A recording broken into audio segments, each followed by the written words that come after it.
Vamos a leer en Lucas capítulo 7. Continuamos. Como ustedes recuerdan, empezamos el capítulo 7 el domingo pasado. Estuvimos los 10 primeros versículos hablando acerca de la fe del centurión. Maravillosa historia que, compartiendo con algunos de ustedes, espero que haya sido de gran meditación. Y no solo de confrontación por la fe de este centurión, sino también de meditación por el actuar de nuestro Señor Jesucristo, ¿no? Que eso fue algo relevante para nosotros. Hoy quiero invitarlos que se pongan de pie, por favor. Vamos a leer los versículos del 11 al 17. Seguimos conociendo a nuestro glorioso Señor Jesús. Y vamos a estar en los versículos 11 al 17, Lucas capítulo 7. Como ustedes recuerdan, yo voy a leer del 11 al 16 y unánimes leeremos el versículo 17. Leo la palabra del Señor. Aconteció después que él iba a la ciudad que se llama Naín, e iban con él muchos de sus discípulos y una gran multitud. Cuando llegó cerca de la puerta de la ciudad, he aquí que llevaban a enterrar a un difunto, hijo único de su madre, la cual era viuda, y había con ella mucha gente de la ciudad. Y cuando el Señor la vio, se compadeció de ella y le dijo: no llores. Y acercándose, tocó el féretro, y los que lo llevaban se detuvieron. Y dijo: joven, a ti te digo, levántate. Entonces incorporó el que había muerto y comenzó a hablar, y lo dio a su madre. Y todos tuvieron miedo y glorificaban a Dios, diciendo: un gran profeta se ha levantado entre nosotros, y Dios ha visitado a su pueblo. Y todos unánimes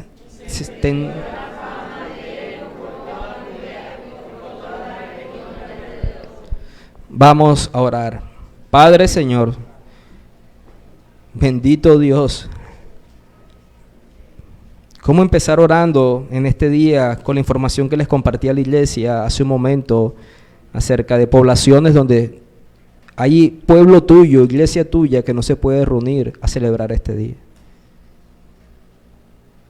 Muchas veces decimos que a la gracia que tú has añadido en este día, nos has dado aire en los pulmones, vida, ropa, techo, comida, recursos para llegar aquí. Nos das la gracia de participar de tus cantos, de las ofrendas, de las oraciones y de la lectura de la palabra. Señor, nunca demos por sentado lo que significa esa bendición. Nunca demos por sentado la gran bendición de compartir, Señor, en medio de tu gracia, con tu presencia especial en medio de nosotros, guiándonos a través de la lectura, la predicación y la exposición de tu palabra. Padre, enos aquí leyendo una historia que quizás tendremos mucho tiempo de no leer. Quizás para algunos es la primera vez que la leen. Y sí, sabemos que Jesús tiene poder para resucitar de los muertos aquellos que están en esa condición. Pero también sé que hay muchos detalles detrás de esta historia que me gustaría que la iglesia pudiera contemplar, para que también postrados pudieran adorarte. Como leíamos en el Salmo ahorita: bendice alma mía Jehová. Que eso pueda suceder en nuestros corazones en esta mañana. A la luz de tu verdad, tener un deseo intenso por bendecir tu nombre, por adorar tu nombre, por reverenciar todo tu ser, Señor. Para eso, Señor, tú conoces los pecados de esta iglesia, también conoces los pecados de este predicador, las debilidades físicas que él tiene, aún las emocionales. Te quiero pedir que tú seas mayor que todas esas cosas, porque tú lo eres. Que manifiestes compasión y misericordia para que no sea yo de tropiezo en el entendimiento de esta grey, de la exposición de tu palabra. Señor, ven en medio nuestro, Padre, y que la luz de Cristo alumbre nuestros corazones, trayendo vida a quien no tiene vida espiritual, santificando en aquellos a los que ya les has dado vida, Señor, transformándonos a la luz de Cristo, donde el viejo hombre pueda crucificar sus deseos y pueda abrazar estos nuevos deseos según la exposición de tu palabra. Señor, sé glorificado porque Jesús ganó méritos para eso. Bendito eres. Amén y amén. Pueden sentarse, por favor.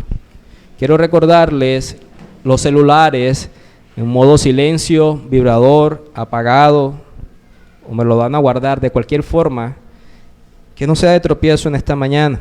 Si tienen inquietudes, pueden revisarlo. Esta mañana quiero traer un sermón que he titulado El Señor se compadeció de ella. Quizás algunos han notado que Eh, no tengo como gran ingenio para los títulos de los sermones. Normalmente tomo alguna porción del texto que compartimos y de ahí saco el título del sermón. Eso es un don. Hay algunos hermanos, incluso en medio de nosotros, que admiro muchísimo la forma en cómo pueden dar títulos a las enseñanzas. En mi caso, tomo una porción del texto, incluso particularmente se halla en el versículo 13, cuando dice que el Señor la vio, se compadeció de ella. Ese es el título del sermón. El Señor se compadeció de ella. Los que conocen la confesión de fe de 1833, la confesión bautista que estudiamos en las clases de membresía, en el párrafo 4, párrafo que habla sobre el camino de salvación, refiriéndose particularmente sobre Jesús, dice lo siguiente: Jesús reúne en su persona admirable las simpatías más tiernas y las perfecciones divinas, teniendo así por todos motivos las cualidades que requiere un Salvador idóneo, compasivo y omnipotente. En la persona de Jesús vemos las simpatías más tiernas y las perfecciones divinas, quiere decir atributos divinos que solo Dios posee, lo cual lo hace ser el Salvador idóneo, compasivo y omnipotente. El conocimiento adecuado de Cristo es la evidencia de la obra del Espíritu Santo en nuestros corazones. En la escuela dominical, Edward decía, en mucha de la escuela, que podemos conocer muchas cosas sobre Jesús, pero eso no significa que el Espíritu Santo haya obrado en nosotros. Aún podemos tener un conocimiento intelectual de quién es el Señor Jesús. Aún podemos tener un conocimiento teológico adecuado. Edward decía una expresión que es la correcta ortodoxia, el conocimiento adecuado de Él. Pero eso no significa que tengamos un conocimiento salvífico, que Él haya obrado en nuestros corazones para salvación. Precisamente conocer al Señor Jesucristo es la vida eterna, ¿no? Y esta es la vida eterna, que te puedan conocer a ti, al único Dios verdadero, y a tu Hijo Jesucristo, a quien has enviado.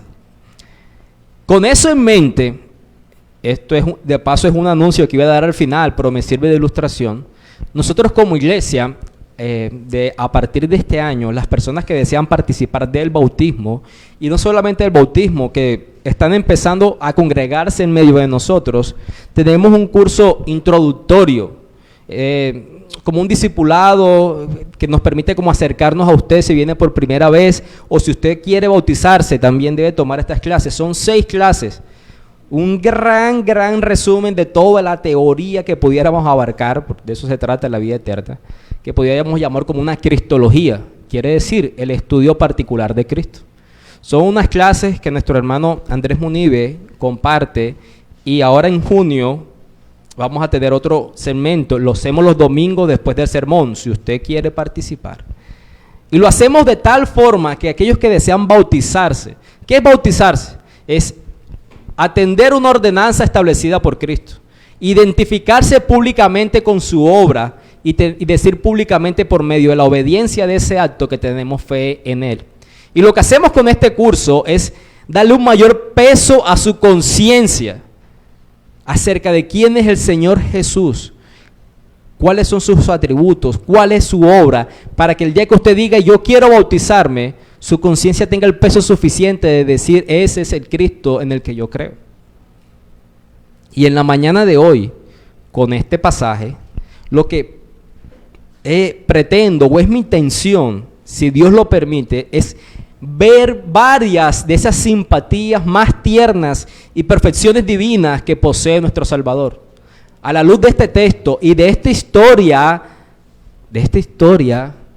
de alguien que se hallaba muerto y vino a la vida, algo que no es como muy común y lo cual debería llamar nuestra atención, de esta historia vamos a poder ver esas perfecciones divinas que nuestro Salvador posee.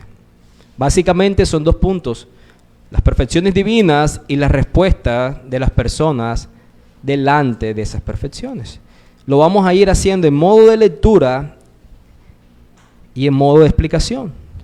Versículo 11 dice: aconteció después La NTV lo traduce como poco después. Eso es una designación de tiempo indefinido. Sin embargo, indica que unos muy pocos días como máximo habían pasado del relato anterior. ¿Cuál fue el relato anterior? Bueno, el milagro de la sanidad del siervo del centurión, donde Lucas nos ubica en esta historia de la viuda de Naín, una población que solamente en el Evangelio de Lucas encontramos. Lucas nos ubica en el tiempo que sucedió muy pronto, quizás unos pocos días después de lo que había pasado antes con el siervo del centurión. Y dice la historia del mismo versículo 11, que él iba a la ciudad que se llamaba Naín. Iba a la ciudad que se llama Naín. Y eso nos debe hacernos preguntar, ¿por qué Lucas escribe y describe la ciudad? O sea, exactamente, ¿por qué exactamente el Señor Jesús desearía ir ahí? ¿Por qué no a otra población? ¿Por qué ir exactamente ahí? Naín es una ciudad a unos 40 kilómetros de Capernaum, exactamente al suroeste de ella, a unos 10 kilómetros del suroeste de Nazaret. Es una pequeña aldea galilea. Y cuando nosotros escuchamos del Señor Jesús, y a esta altura del capítulo 7, hemos visto mucho de su proceder que nos permite identificarlo como Dios, ¿no? Sabemos que Jesús es Dios. Por eso aquí notamos la primera perfección divina en su deseo de ir a esa ciudad. ¿Cuál es el propósito divino? El propósito divino. ¿Por qué? Porque Dios nunca actúa sin una meta fija, sin un propósito fijo. Dios no es caprichoso, no hace las cosas por el azar. Siempre actúa con un propósito fijo. En Él no hay coincidencias. No es como usted y como yo. ¿Por qué? Porque Él es soberano. Sus propósitos siempre se cumplen. Miren, por ejemplo, lo que dice Isaías 55, versículo 11. Dice lo siguiente, leo para ustedes. Así será mi palabra que sale de mi boca. No volverá a mí vacía, sino que hará lo que yo quiero y será prosperada en aquello para que la envíe o para la que la envié. ¿Qué quiere decir eso? Que todo pensamiento de Dios es intencional. Toda palabra es intencional. Su palabra no sale de Él porque sí, sino que tiene un propósito fijo. Por eso dice, mi palabra hará lo que yo quiero que haga. No volverá a mí vacía. O podemos ver ahí mismo en Lucas, pero en el capítulo 9, el versículo 51, en Lucas capítulo 9, versículo 51, que dice, cuando se cumplió el tiempo en que él había de ser recibido arriba, afirmó su rostro para ir a Jerusalén. ¿Qué quiere decir eso? Que el Señor Jesús sabía exactamente el tiempo en que Él había de morir, resucitar y ascender. Además, Él sabía cuál iba a ser el lugar donde específicamente iba a presentar su sacrificio de expiación. Por eso, Él afirmó su rostro para ir a Jerusalén. Él no fue porque, ¿qué plan vamos a hacer este fin de semana? ¿Para dónde vamos a ir? Como usted y yo a veces hacemos. Él tenía un propósito fijo, un tiempo fijo particular, determinado, porque sus propósitos son divinos. El Señor Jesús sabe a dónde va, sabe lo que le sucederá allí en Jerusalén, y por eso precisamente Él iba a ir ahí, según este capítulo 9 que les estoy leyendo.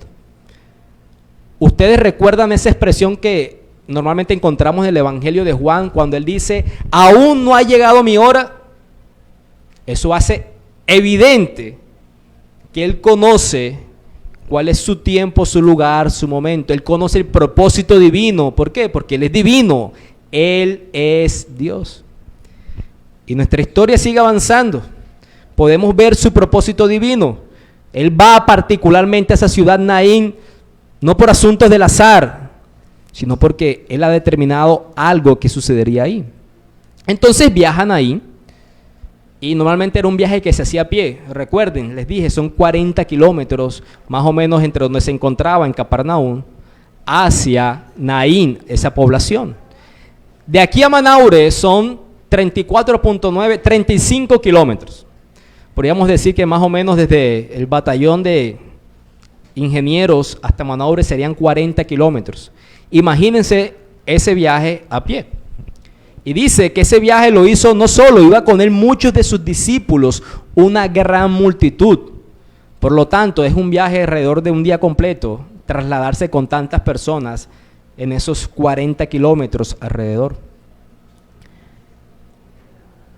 Ahora, ¿quiénes son esos muchos discípulos? ¿Quién es esa gran multitud? Lo conocimos antes del Sermón del Monte, ¿no? Desde que el Señor Jesús empezó a predicar, su predicación que fue tan llamativa, siempre hizo que tuviera una gran audiencia. Tenía sus apóstoles, tenía discípulos y tenía una gran multitud que se sentían atraídos por la predicación con autoridad, por el poder emanado de él, por su capacidad para hacer milagros y sanar enfermos, librar endemoniados. Siempre tuvo una gran afluencia de público. Siempre estuvo acompañado por una gran multitud. No eran unos cuantos, eran varios de cientos y quizás de miles. Y nuestra historia continúa. Seguimos avanzando hacia Naín, hacia esta población. Y en el versículo 12 podemos notar la segunda perfección divina. Aquí podemos ver su providencia. Versículo 12 dice que cuando llegó cerca de la puerta de la ciudad, he aquí que llevaban a enterrar a un difunto. Él va llegando a la población y este sepelio, este entierro, esta situación particular va saliendo. Esta pequeña población no tenía muros, por eso dice que cuando iba llegando cerca de la puerta de la ciudad, no era una ciudad amurallada, porque era tan pequeña que no tenía que defender o que cuidar. Pero normalmente las ciudades tenían una puerta. Me sirve nuevamente el ejemplo de Manaure.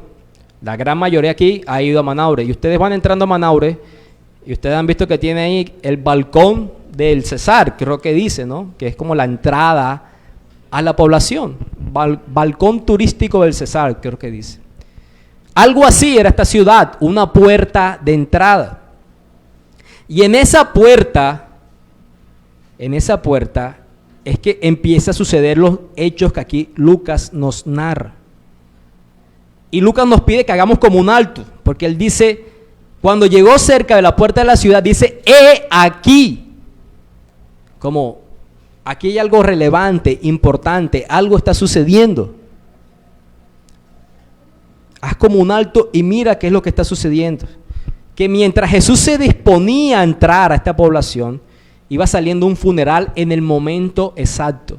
Recuerden que estamos hablando de la segunda perfección divina y dijimos que era la providencia,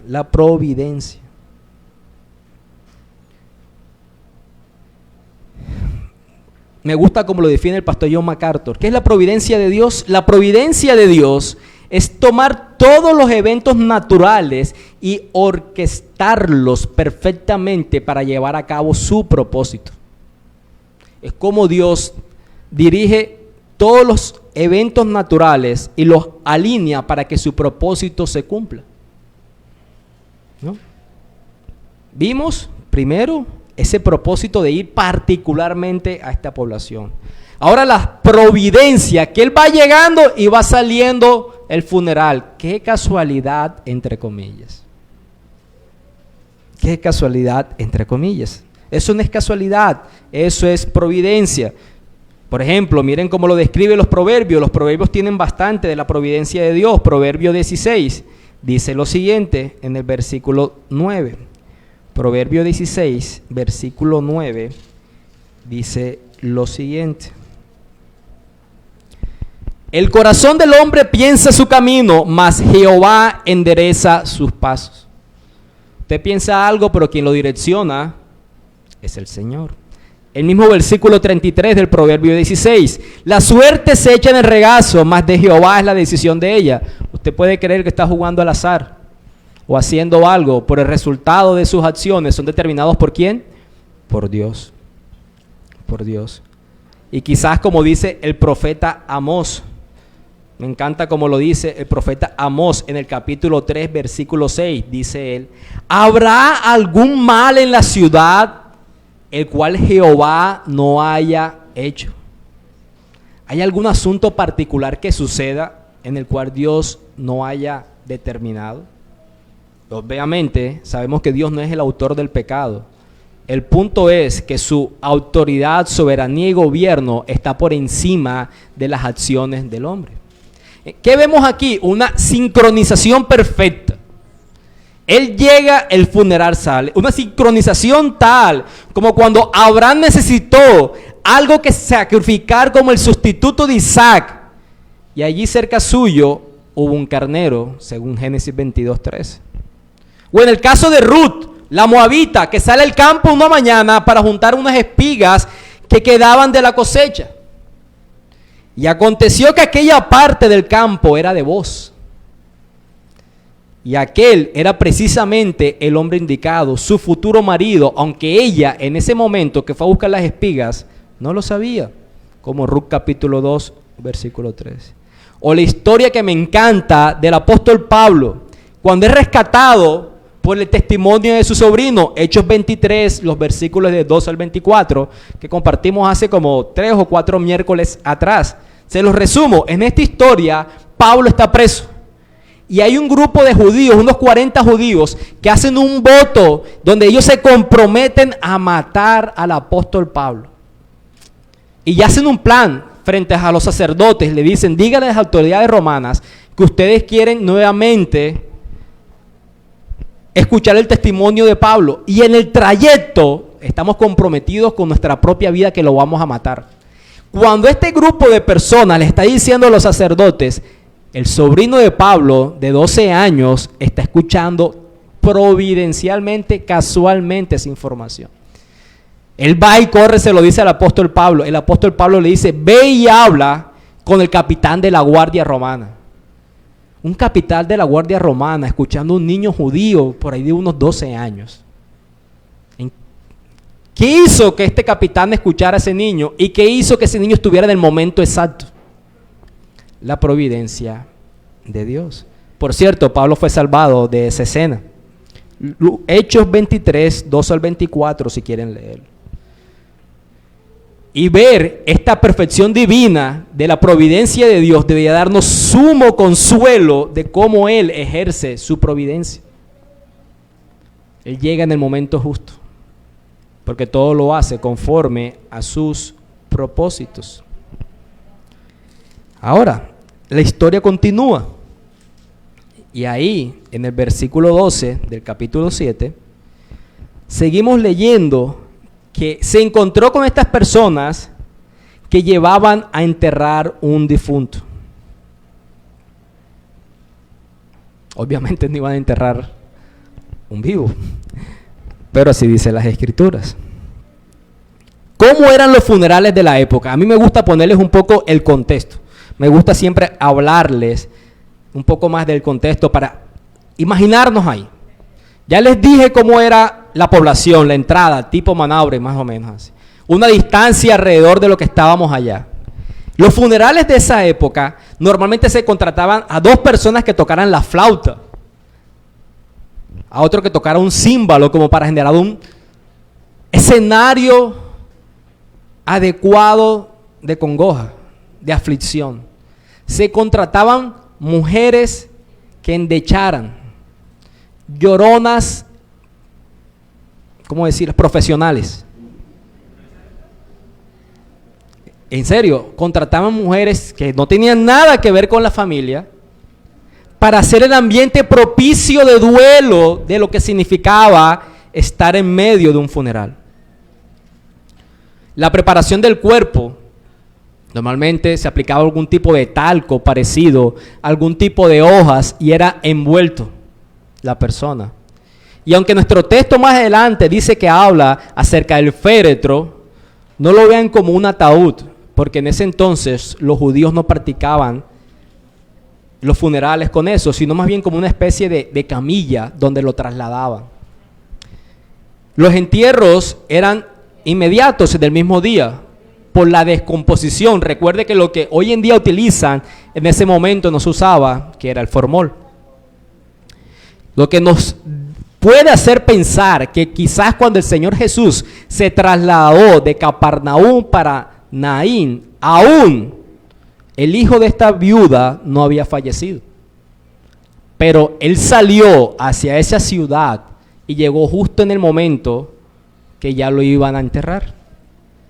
Y en ese ambiente, mis hermanos, de funeral, y creo que de alguna u otra forma todos hemos estado en ese contexto de un funeral, posiblemente un familiar, o quizás de un amigo o de algún conocido, y sabemos que es un ambiente triste, aunque aquí en la costa, años atrás, se celebraba, bueno, no sé si la palabra sería celebraba, o se llevaba a cabo en medio del licor, porque así eran los funerales. Sin embargo, es un ambiente triste, de dolor. Pero este funeral particular que Lucas nos lleva a conocer, tiene unas circunstancias que acentúan el dolor.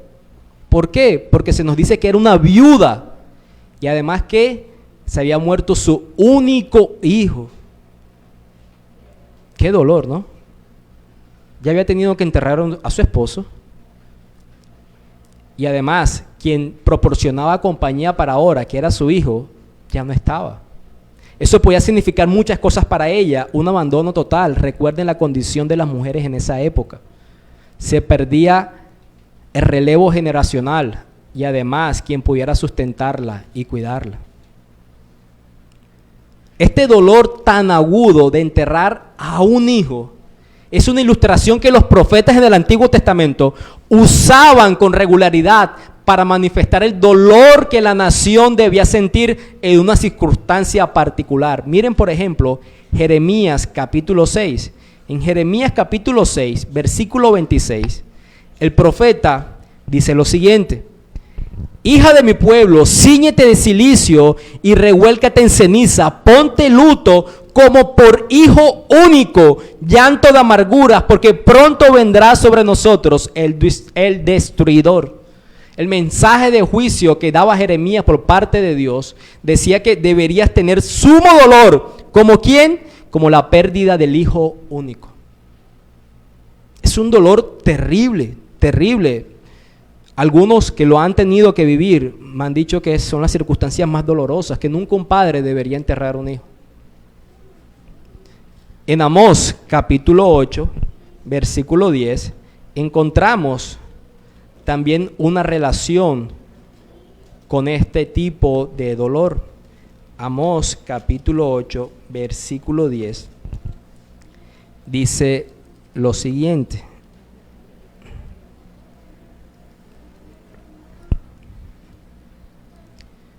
ya les leo, por favor. Un dolor terrible, doloroso, muy, muy doloroso. Y dice el profeta Amós,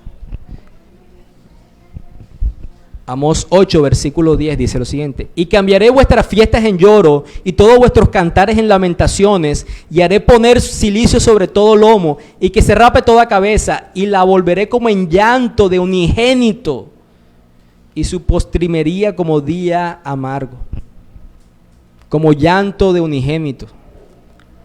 Como les decía, en este relato de Lucas, vemos unas características de un funeral que acentúan el dolor vivido. No solo era viuda, sino que enterraba a su unigénito hijo. Y es en ese contexto donde podemos ver la tercera perfección divina de nuestro Señor Jesús. Vimos su propósito, vimos su providencia, y en ese contexto de dolor vemos la tercera perfección divina. Versículo 13 dice que cuando el Señor la vio, se compadeció de ella. ¿Cuál es la tercera perfección? La compasión divina.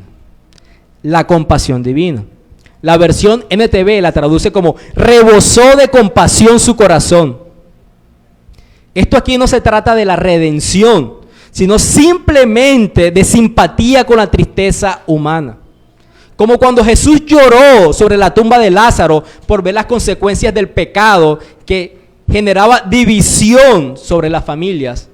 La consecuencia del pecado, ¿cuál es? La muerte. Y llegó la muerte y dividió a esos vínculos familiares. Y el Señor Jesús vio a estas dos hermanas llorando por su hermano. Él tuvo compasión y lloró sobre la tumba de Lázaro. O como en el caso del leproso, sintió compasión. O como con la multitud en Marcos capítulo 8, versículo 2, que llevaban 3 días con él y no habían comido, y sintió compasión de ellos porque estaban con él y no tenían alimentos. E hizo el milagro de la multiplicación. Nuestro Señor no ignora el dolor, no ignora las consecuencias del pecado en la humanidad. Tenemos un sumo sacerdote que se compadece de nosotros, que nos entiende por cuanto fue tentado en su humanidad. Pero la compasión del Señor Jesús, a diferencia de la humana, en muchas ocasiones lo mueve a actuar. En muchos escenarios, usted y yo podemos sentir compasión, como en el anuncio que hice esta mañana antes de predicar. Pero ¿cómo resuelve usted la situación de esos hermanos que no se pueden congregar el día de hoy? No podemos. Pero en nuestro excelso Salvador, sublime y glorioso Salvador, su compasión lo mueve a actuar. En el versículo 13, Él le dice, no llores. Y a no ser que tú seas un insolente, decirle a una madre que está enterrando a su hijo, no llores en el momento que debe estarlo llorando. O la otra opción es que tú puedas resolverlo, ¿no? Porque que tú le digas no llores cuando debería estar llorando a su hijo porque lo están enterrando, sin proveer para ella lo necesario para que deje de llorar, sería un caso de insolencia, pero no es el caso de él. Y su compasión no solamente le llevó a decirle no llores, el versículo 14 dice, y acercándose tocó el féretro, que en este caso les decía, es como una especie de camilla. Aquí también se hace evidente su santidad. No vamos a ir allá, pero ustedes recuerdan las leyes ceremoniales, Números capítulo 19, versículos del 11 al 22. Y ahí habla lo que sucedía cuando tocabas un muerto, tocabas una tumba y te hacías ceremonialmente impuro. Pero con Jesús no fue así, porque en Él se halla la perfección. Él tiene poder para vencer el pecado y la muerte. Ellos no podían tocar estos tipos de féretros, ni mucho menos tocar un cadáver, porque se contaminaban. Pero nuestro Señor Jesucristo pudo y lo hizo, como en el caso del leproso, y no sufrió compasión, porque Él es perfecto, sin mancha, y su poder está por encima del pecado y de las consecuencias del pecado. Además, nuestra historia nos sigue conduciendo y nos permite ver la autoridad divina. La autoridad divina. En el versículo 14, luego de tocar el féretro, dijo, joven, a ti te digo, levántate. No es una palabra de sugerencia. Si tú deseas, puedes venir con nosotros. Si quieres, resucitas. No. Es una voz de mando, levántate. Y nuevamente serían las palabras de un necio si él no pudiera hacer que eso sucediera. Ustedes se imaginan, ustedes o a mí parándonos en un funeral diciéndole a las personas que están ahí. Y pasa porque lo he visto en videos de manipulación en el sentido de falsos profetas donde traen a los muertos a la vida según esos tipos de videos. Y eso es una burla.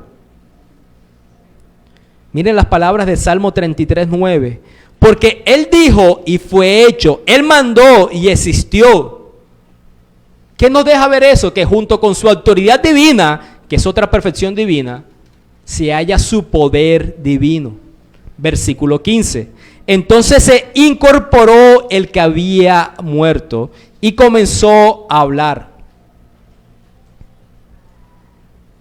Su poder ejecuta lo que su propósito y providencia han decretado. Y su poder es evidente en que este joven empezó a hablar, como para que no quedara duda, que no fuera que que el cuerpo empezó como a temblar, como parte de residuo que queda en el momento que las personas mueren. No, fue evidente delante de una multitud, un funeral, que algo estaba sucediendo aquí, que el que estaba muerto ahora vivía. Y noten algo particular dentro de la sabiduría de Lucas otorgada por el Espíritu Santo. Es una historia como de contraste con la anterior del centurión. En la historia anterior, en la narración, pudimos ver cómo la fe del centurión es halagada por el Señor Jesús. Y pareciera que por la fe de él, su centurión fue sanado. Pero en esta historia, ¿por la fe de quién? El que estaba muerto vino a la vida. El Señor Jesús actuó sin que nadie se lo pidiera, sin que nadie se lo dijera. Y esta es una gran evidencia de la mentira de los curanderos de fe. Cuando le llevan a alguien en un estado delicado de salud, quizás postrado, y esta persona ora y decreta que esa persona sea sanada, que se levante y ande, y no sucede, ¿cuál es la razón que ellos dan? Que es por falta de fe. Ese que está ahí no se sanó y el otro sí, porque ese tuvo fe y este no. Como si Dios fuera impotente y la fe fuera omnipotente. Pero en esta historia, nada sucede porque alguien le dijera, o vemos destellos de que tuvieran fe para que el Señor Jesús actuara conforme a eso. Hay una gran diferencia con la historia anterior. Mis hermanos, nunca es la fe misma la que activa el poder de Dios. Él no necesita de tu fe para hacer lo que Él quiera, puesto Él es Dios. Es un acto soberano de su poder. A veces usa como medio la fe, pero Él no está limitado a eso para actuar. Él a veces usa como medio la fe, pero Él no está limitado con eso para actuar. Y eso es supremamente importante, porque eso nos ubica en el lugar adecuado en lo que aprendíamos en la mañana de la evangelización. Ponemos la esperanza en lo que la persona debe hacer, responder al llamado, y no en el poder del Dios que predicamos, ¿no? Usted muchas veces se siente frustrado por circunstancias que permanecen en su vida o en la vida de otro, como si dependiera de su vida o de la vida del otro. Depende del Señor. Y eso debe ser alentador. Por último, en esta corta historia, vemos la reacción de las personas. Y lo encontramos en los versículos 16 y 17. Y la reacción fue, todos tuvieron miedo, glorificaban a Dios. ¿Por qué sintieron miedo? ¿Por qué sintieron temor? Porque a lo largo de otros escenarios, cuando las personas comprenden que lo que está sucediendo por el actuar mismo de Dios, eso genera temor, Le sucedió a Pedro en la pesca milagrosa, apártate de mí que soy pecador. Le sucedió al profeta Isaías cuando vio esa visión del trono de Dios y escuchaba ese cántico, santo, santo, santo, se cayó en tierra como muerto. Ser expuesto a la divinidad de Dios genera temor en el corazón del hombre. Le sucedió a Zacarías, el papá de Juan el Bautista, cuando se le apareció el ángel, a la misma María. Siempre que el ángel aparecía, no tengas miedo, no tengas miedo, no tengas miedo. Es la respuesta adecuada. Y además, actuaron de forma adecuada, glorificaban a Dios, hicieron lo correcto. Como nos decía Edward, la correcta ortodoxia. Sabían que habían sido expuestos al poder de Dios, porque el que estaba muerto ahora vive, solamente Dios tiene poder para hacer eso. ¿Qué debieron hacer? Glorificarlo, la correcta ortodoxia. ¿Qué dijeron ellos? Dios ha visitado a su pueblo. Literalmente sería, Dios ha llegado aquí para ayudarnos, como sucede en Ruth capítulo 1, versículo 6, cuando dice, Dios ha estado aquí para proveernos pan. Ellos comprendían que la presencia de Dios estaba en medio de ellos por lo que estaban viendo. No es muy común ver que los muertos cobran vida, ¿no? Ellos lo comprendían. Tuvieron miedo, glorificaron a Dios, dijeron, Dios está aquí en medio de nosotros, y eso hizo que la fama del Señor Jesús se extendiera por toda Judea y por toda la región de alrededor. Tenían razón, Dios estaba visitándolos. Pero en realidad no entendían que Dios mismo estaba realmente allí en la persona de Cristo. Ellos sabían que Dios estaba ahí, pero no que estaba ahí en la persona de Cristo. ¿Vieron el detalle? Un gran profeta se ha levantado entre nosotros. ¿Cómo comprendieron ellos el actuar del Señor Jesucristo? Un profeta más. Tú les puedes preguntar a los judíos de esta época sobre Jesús. Ellos dirían, Yeshua, sí, es verdad, es un personaje histórico, es un profeta más de la historia de Israel. Un profeta más de la historia de Israel. Los profetas hacían señales y prodigios en el Antiguo Testamento. Y ellos dijeron, un gran profeta se ha levantado entre nosotros. No el profeta que dijo Moisés en Deuteronomio capítulo 18, los versículos 15 al 18, donde dice, en medio de ustedes se levantará un profeta. Ciertamente el Señor Jesús ejerció ese oficio de profeta, trajo la palabra de Dios al pueblo. No. Ellos vieron que lo que estaba sucediendo era lo que había sucedido cientos de años atrás, como con el profeta Elías. ¿Recuerdan la historia en Primera de Reyes capítulo 17, donde el profeta Elías, por medio de la oración, hace que un hijo de una viuda vuelva a la vida? Versículo 22 de ese capítulo dice, Dios lo hizo. O quizás el profeta Eliseo, Segunda de Reyes capítulo 4. Y en ambos escenarios, ustedes ven que ese milagro que Dios obra en resucitar al que se hallaba muerto, obviamente, es luego de muchas oraciones y ruegos. En la historia de Eliseo dice que se tiraba 3 veces sobre él y rogaba, por favor Dios, resucítalo. Nada semejante a lo que el Señor Jesús hizo, levántate. Y este se levantó inmediatamente. ¿Qué dijeron ellos? Es un profeta más. Tuvieron temor, lo adoraron, sabía que Dios estaba visitándolos, pero en realidad no entendían que Dios mismo estaba realmente allí en Cristo. Podemos tener un conocimiento adecuado de quién es Jesús y ver obrar a Jesús en nuestros hogares, en nuestras familias, y decir, Dios ha actuado, Dios es favorable con nosotros, pero no creer que Jesús es Dios. Sencillamente, verlo como una figura divina, en un sentido práctico, milagroso. ¿Sabe cómo usted reconoce la divinidad de Cristo? Cuando la Biblia muestra que Jehová es Dios, ¿qué es lo que demanda de aquellos que lo conocen? Sometimiento, obediencia a su señorío. ¿Sabe cómo usted reconoce que Jesús es Dios? No solo por lo que hace en su vida o en otros a su alrededor, sino porque se somete a ese Jesús y a sus palabras.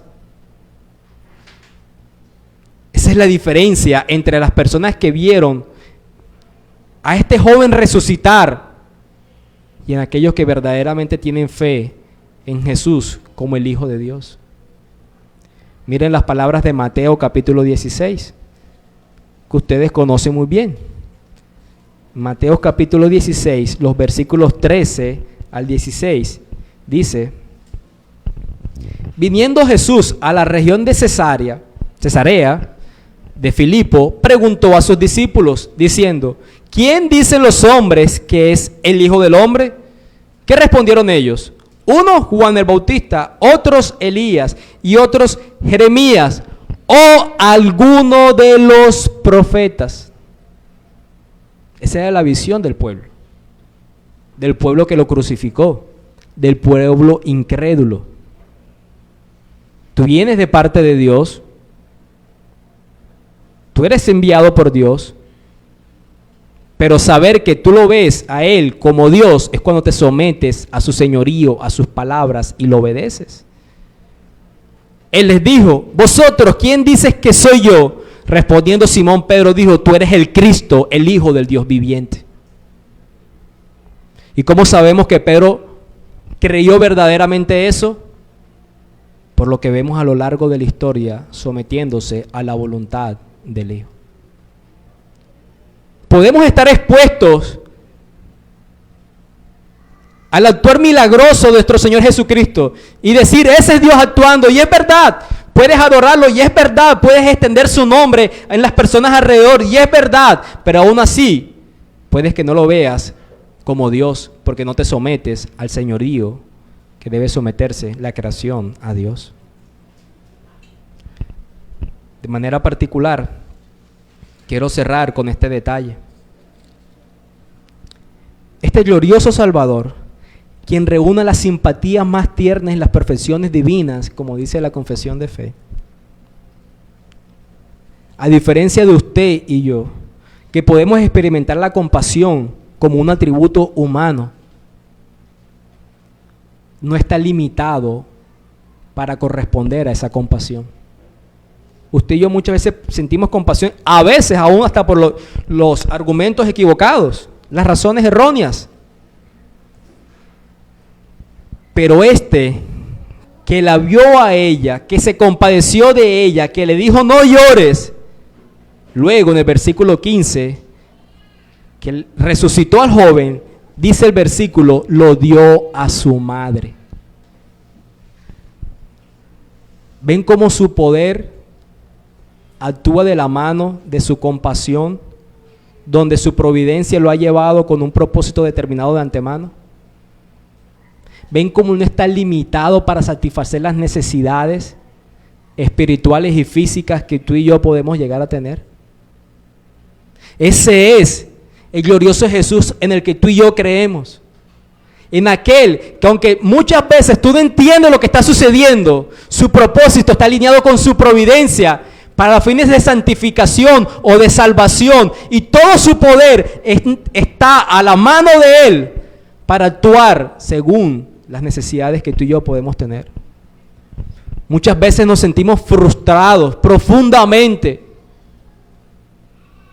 porque hay situaciones en nosotros que permanecen y que no cambian, y que mayor aún no quisiéramos estar ahí, como si Él no actuara con su gobierno y con su autoridad, pero su providencia lo dirige al encuentro de ella, así como lo dirige al encuentro contigo, para con su poder actuar conforme a su compasión. Amén. Vamos a orar. Padre Señor, bendito eres por tu misericordia y bondad, bendito eres por la oportunidad que nos das de conocer mucho más sobre ti. Ciertamente en esta persona de Jesús vemos las perfecciones divinas que podemos encontrar en otros textos acerca de la divinidad de Jehová.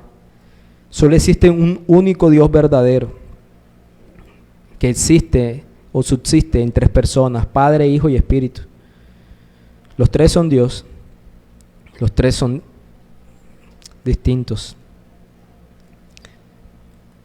Padre, nos trae mucho consuelo que tu compasión, Señor, no se encuentra limitada como la compasión del ser humano, limitada por la incapacidad del hombre. La compasión que tú sientes, Señor, por las personas no está determinada ni siquiera por la fe de las personas. Tú actúas conforme a tu providencia, tu soberanía y con tu poder. Gran consuelo es para nuestros corazones que en las horas más oscuras, aún, Señor, tú puedes actuar en medio de nuestras vidas, diferente sea el contexto en el que nos encontremos. Quiero orar, Señor, por todos aquellos que se encuentran esta mañana sin creer en el Señor Jesucristo, para que puedan convencerse que no hay otro en el que puedan ser salvos. Únicamente Él cumple a perfección las características de un Salvador idóneo. Que puedan ir a Él en arrepentimiento y fe, abrazándolo como el único mediador entre Dios y los hombres. Bendito eres, Padre. Amén y amén.